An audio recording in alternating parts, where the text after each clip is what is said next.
तो दोस्तों, मेरे YouTube चैनल में एक बार फिर से स्वागत है। मैं आपके लिए एक बहुत ही रोचक कहानी लेके आया हूँ। इसको आप ज़रूर पूरा सुनें और देखें। बीरबल की बुद्धि और समस्या को भांप लेने की कला के कारण बादशाह उन्हें खूब पसंद करते थे। इसी कारण से दूसरे लोग बीरबल से उतना ही चलते थे। इन जलने वालों में से एक अकबर का चाला भी था। वो हमेशा से ही बीरबल को मिला हुआ खास स्थान लेना चाहता था। बादशाह जानते थे कि बीरबल जैसा कोई और हो नहीं सकता। वो अपने साले को भी ये बात समझाने की कोशिश करते थे, लेकिन उनका साला हमेशा कहता था कि वो भी काफ़ी बुद्धिमान है। इन सब बातों के कारण एक बार बादशाह के मन में हुआ कि अब ये ऐसे नहीं मानेगा, इसे कुछ कार्य देकर ही समझाना पड़ेगा।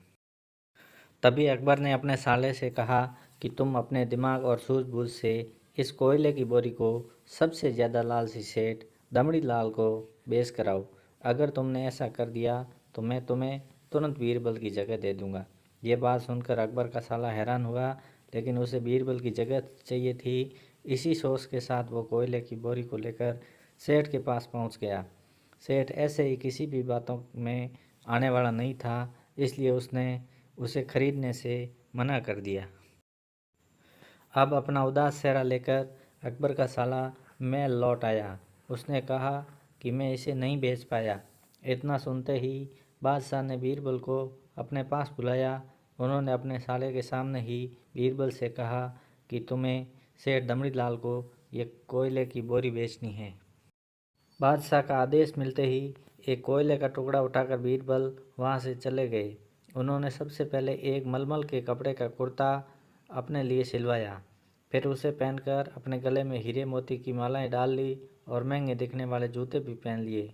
इतना सब कुछ करने के बाद बीरबल ने उस कोयले के टुकड़े को सुरमा यानी काजल की तरह बारीक पीसकर एक कांच की डिब्बी में डलवा दिया। इसी भेष में वो महल के मेहमान घर में आ गए। फिर बीरबल ने एक इश्तिहार दिया कि बगदाद में एक जाने माने शेख पहुँचे हैं जो जादुई सुरमा बेचते हैं। सुरमे की खासियत में बीरबल ने लिखवाया कि इसे लगाने वाला अपने पूर्वजों को देख सकता है। यदि पूर्वजों ने कोई धन छुपा कर रखा है तो वो उसका पता भी बता देंगे। इस इश्तिहार के सामने आते ही पूरे नगर में बीरबल के शेख रूप और चमत्कारी सुरमे की ही बात होने लगी। सेठ दमड़ी लाल तक भी यह बात पहुंच गई। उनके मन में हुआ, जरूर मेरे पूर्वजों ने धन गाड़ रखा होगा, मुझे तुरंत शेख से संपर्क करना चाहिए। इतना सोचकर समरी लाल शेख बने बीरबल के पास पहुंचा। बीरबल ने जानबूझकर उन्हें पहचाना नहीं। सेठ ने शेख से कहा, मुझे सुरमे की डिब्बी चाहिए। शेख ने जवाब दिया, बिल्कुल लीजिए, लेकिन एक डिब्बी की कीमत 10,000 रुपये है। सेठ काफ़ी चालाक था। उसने शेख से कहा कि मैं पहले सुरमा आँखों पर लगाना चाहता हूँ, उसके बाद पूर्वजों के लिखने पर ही मैं 10,000 रुपये दूंगा।